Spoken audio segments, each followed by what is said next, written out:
Devin Supertramp.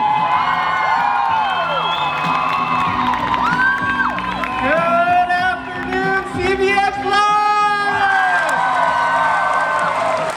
First off, as I was sitting back there, I started getting emotional, and I was like, do not cry, because I don't want you to see you guys as me crying, but I'm so excited to be here, and I want you to know, like, I know what it's like to have a dream and want to do that dream. And I was watching that video, now I'm starting to cry again. As I was watching that video, I was just thinking of the last 5 years of my life and the dream that I had and how I had to start out as the underdog and work so hard to achieve that dream. And the last 2 days, as I've been speaking with all you guys, I've just realized the same thing every time, is we all want to be something great. We want people to know who we are.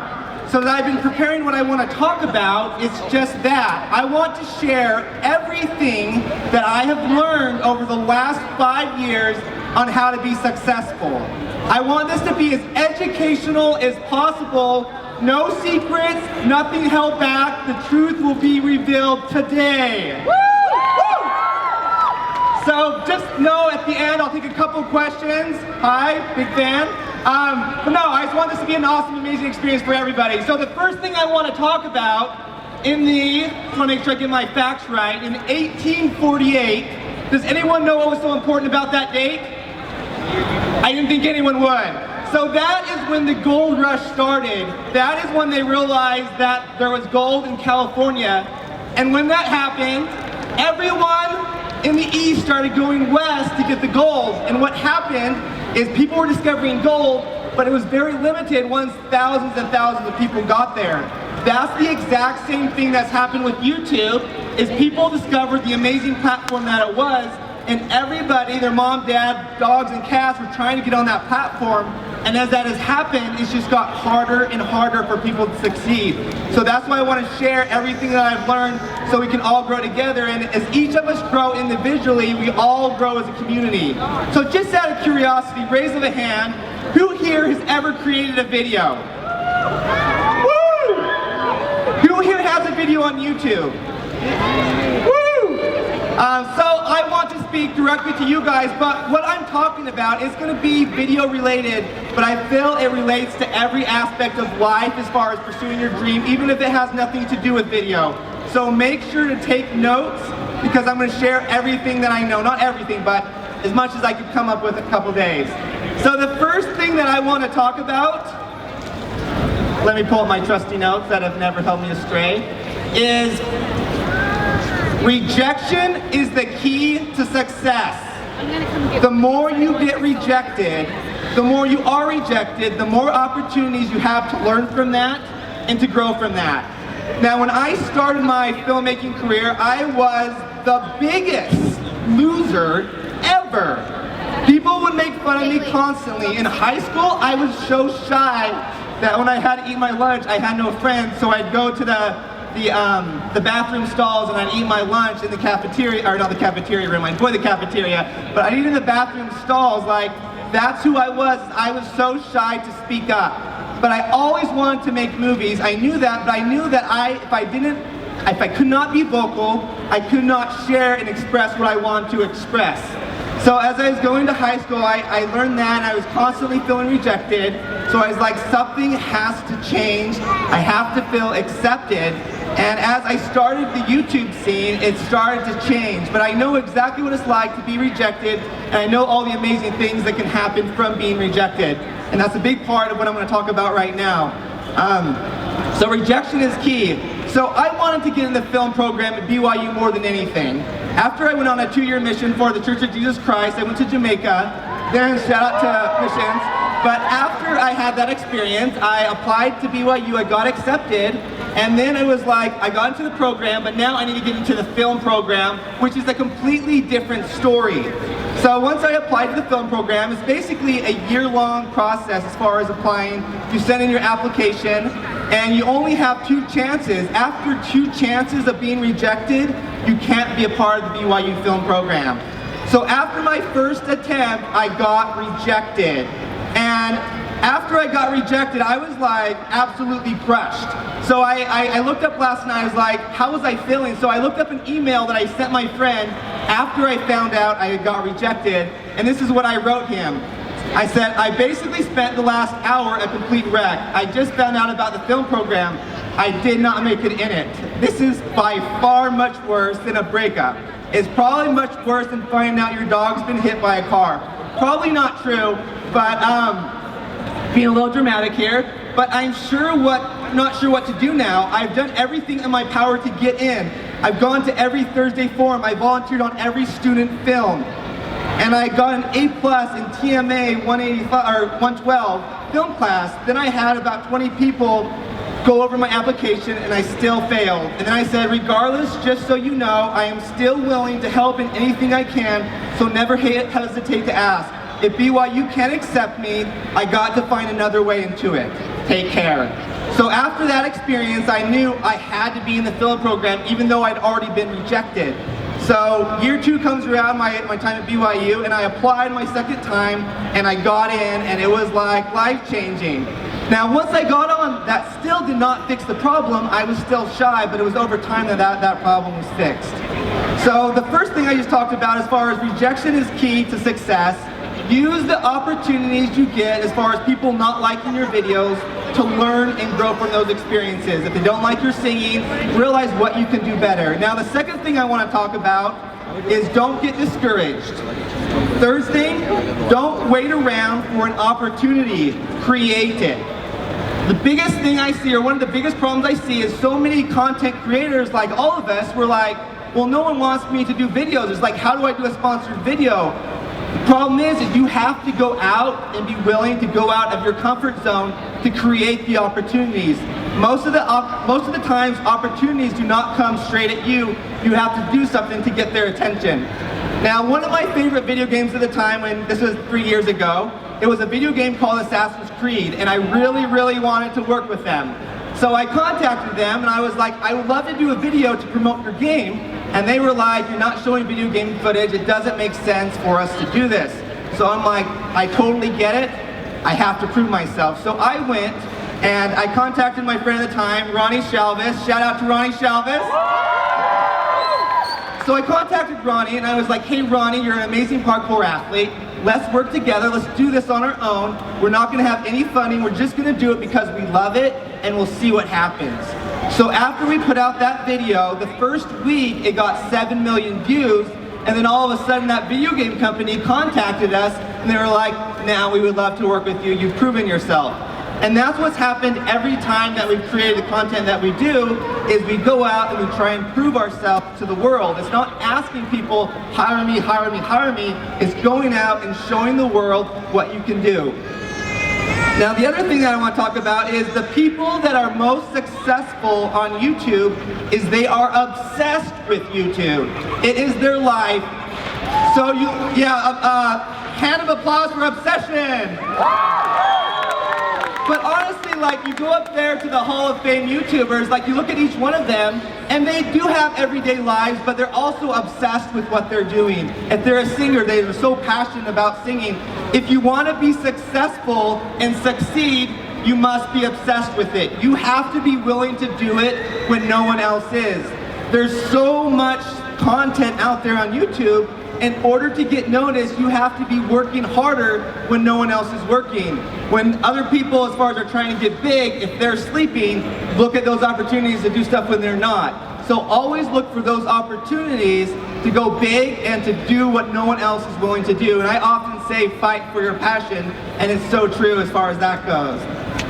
Now, I say obsession, it's a healthy obsession, but it's still an obsession. I feel anyone that knows a true YouTuber, it is their life, it's a big portion of their life, as far as they're always doing that. A lot of times people, they'll be partying on the weekends. I remember at BYU, it was the same story, is all my friends would go out to the dances and stuff like that, and I'd go occasionally, but generally I was going on the internet and reading about about camera work, and then I'd volunteer on every student shoot that I could.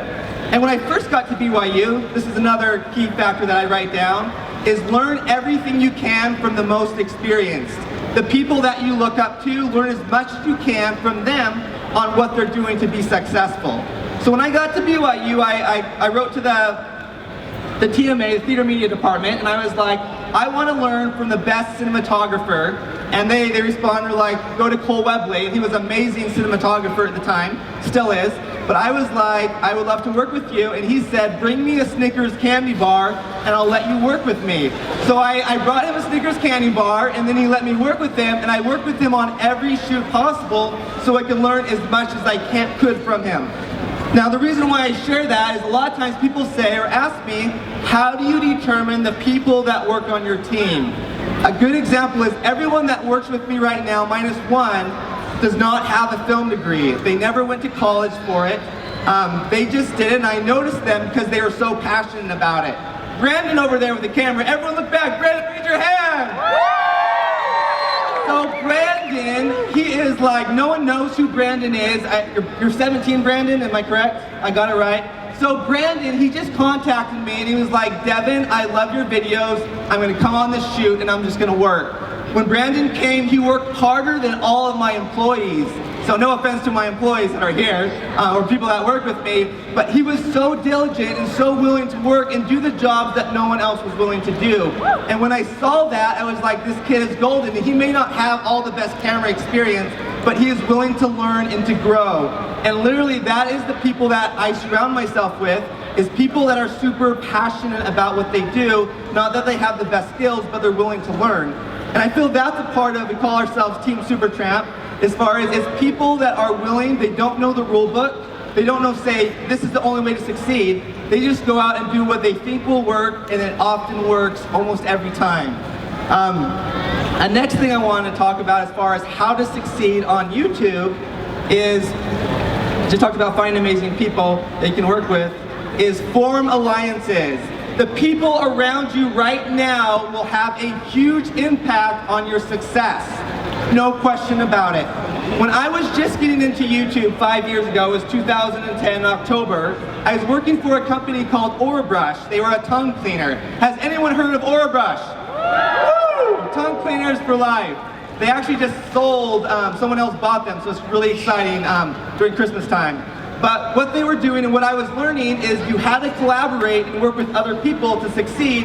That is very hard starting out in the early days by yourself. So for all you out here that are trying to build your channel and build opportunities, know that you can't realistically, more than likely, be able to do it on your own, but look for other people passionate like you and look for opportunities to work with them. When I was starting out my channel, you have to have your music, you have to own the rights to the music, and I didn't own any rights because I'm not a music composer. So I actually wrote to BYU and I was like, I would love to know any BYU composers that I could work with, and they suggested a guy named Steven Anderson. And I never met Steven for 2 years, but he did basically all the music for our channel for 2 years for a lot of the videos, and we had never met them, so shout out to Steven Anderson. And then that's also at the same time when I met with Can't Stop, Won't Stop, and we started working together. So it was just looking for opportunities of people within the same realm for more opportunities to grow and to grow together. And that's been so big. And a lot of times we'll have like 13, 14-year-olds, they're always the best at this. They'll write to us and they're like, I have a channel with 10 subscribers, will you do a collaboration with us? And I love like that energy, but the reality of it is, if you want to collaborate or work with someone, usually you first start off with kind of in the same range as far as subscribers and followers. So if you're a little channel, I say under 100,000 subscribers, find other channels that are little channels as well and work together that way. Now there's one way to get out of that as far as to work with the big YouTuber but be a very small channel, and that's to provide something for them that they can never do on their own. Last January, we went to New Zealand, and someone on our comment section, they said, we're based in New Zealand, we would love to work with you. I looked at their channel, they had less than 10,000 subscribers, and I'm like, well, we have 3.3 million, it's not gonna really benefit us. But then they came to us and said, well, we can offer you everything in New Zealand, we can give you all the resources. So they literally contacted the tourism board, worked out everything so we could actually make movies there, and we shot 13 videos there in 15 days. So I'm going to show right now the second video. The second video that we're going to show is from New Zealand, from that experience. So let's cue that up.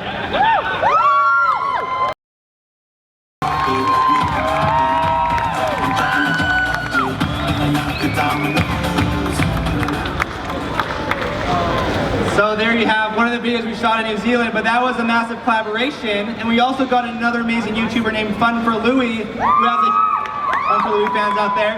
So it was like we had him come for 13 videos as well, so we grew so much because of this experience collaborating with all these amazing people. So collaboration is key. Another super important thing to do to build the biggest audience possible is be consistent. Consistent content means a consistent audience. Write that down if you want to have a channel that succeeds.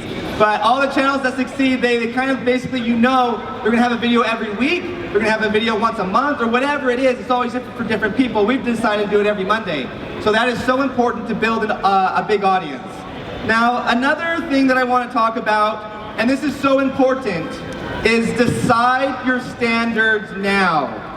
The media world is very awful, or it can be very awful. It can be very good, but it can be very awful as well, as far as there's so many people pulling you this way and this way and this way. So decide now where you want to stand with how you present things, what you want to stand for.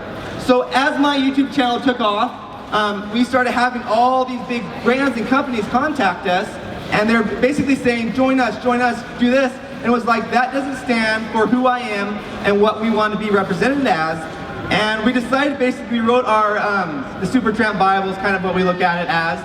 But it basically says a rule book of the standards that we're going to keep no matter what, and that we're never allowed to basically compromise those standards. So a year ago, we did a video with the NFL. We did it in Florida. They asked us to come down, basically promote the Florida team. And we got down there, and one of the rules in our rule books is we're not going to have things too sexy, if I can use that word here, but we're not going to have things provocative. We're going to be always respectful to men and women. And in this case, they had all the NFL cheerleaders come out, and they were wearing almost nothing. And I was faced with the decision. I'm like, shoot, we have this audience that's all family oriented, and now I have all these cheerleaders wearing almost nothing. How am I going to make this work? So I talked to the head cheerleader, and I'm like, there's no way we're going to be able to do this because this jeopardizes our standards. And she was like, we've already signed you up, paid you to do this. You have to do this, and you have to have all of them in the video wearing what they're wearing now because sex appeal sells. And then I was like, I am so much trouble right now. So I decided right then I only had one choice. It's like, I have to take action or I stand back. And I decided to take action, and it was very scary for me. So I walked in front of, I was in the middle of this NFL stadium, and you had all these women wearing what they were. And I was like, you're all beautiful women, but we need to have you guys dress modestly. And then I explained, I'm like, we want the world to see this. We don't want just perverted men to see this. So it ended up working as our advantage. And afterwards, the head cheerleading coach, she thanked me for doing that. She's like, I totally get the vision now. So always know and set your standards now, because when the time comes, you're going to often have the option, do I go this way or this way? And a lot of times when you're struggling and there's a lot of money involved with what you're doing, it's hard to say it's not worth it. But I can honestly say every time we've made that decision, we've always succeeded and grown so much stronger. And we've had so many opportunities where people come and say, because you're a clean channel, we can have you attached to our brand. So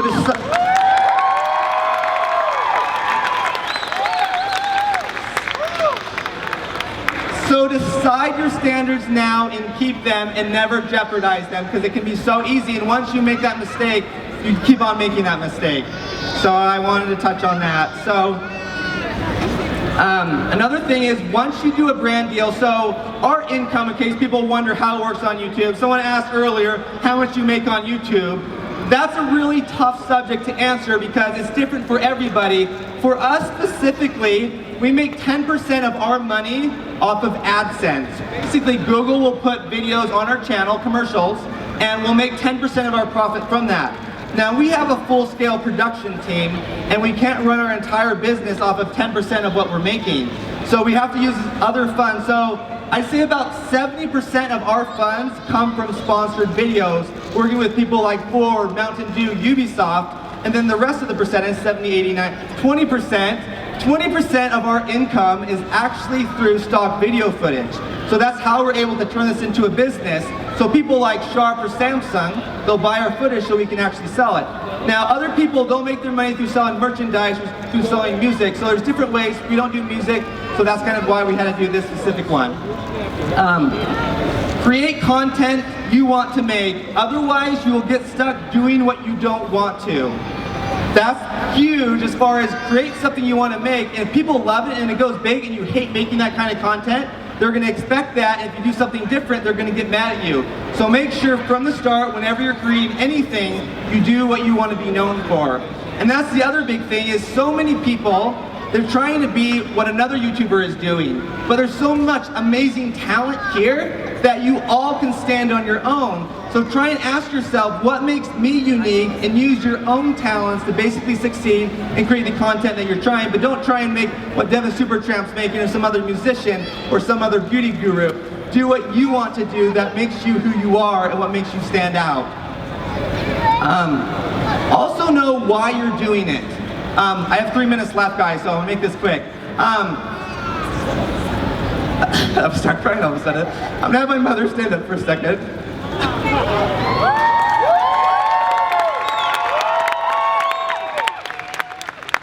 And I'm actually gonna have you stand longer than that, Mom. I'm gonna stand up. My dad would be here too, but he's hiking somewhere in Canada. Gone for 2 weeks. We don't know where he's at, but he's alive. So the biggest thing for my success is my mother and my father. Without my parents, I could not succeed. There's no question about it.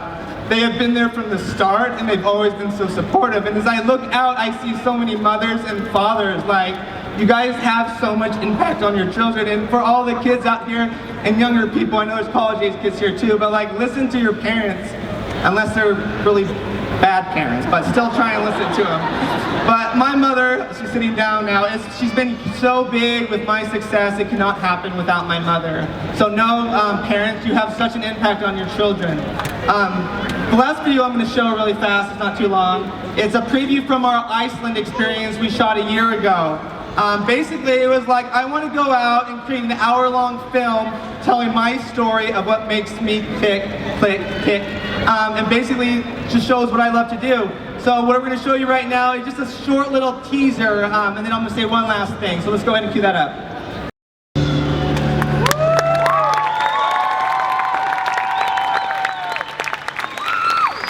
So the last thing I want to say, going back to the story I said at the beginning, as far as me being this super shy kid, eating lunch by myself in the bathroom stall, like, every one of us has the power to change our lives forever, and that in effect changes so many people's lives forever.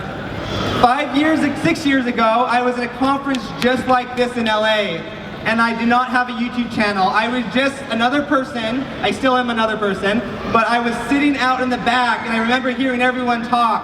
And as I heard everyone talk, I started thinking, and I was like, even though I'm the shy kid, I could also do that.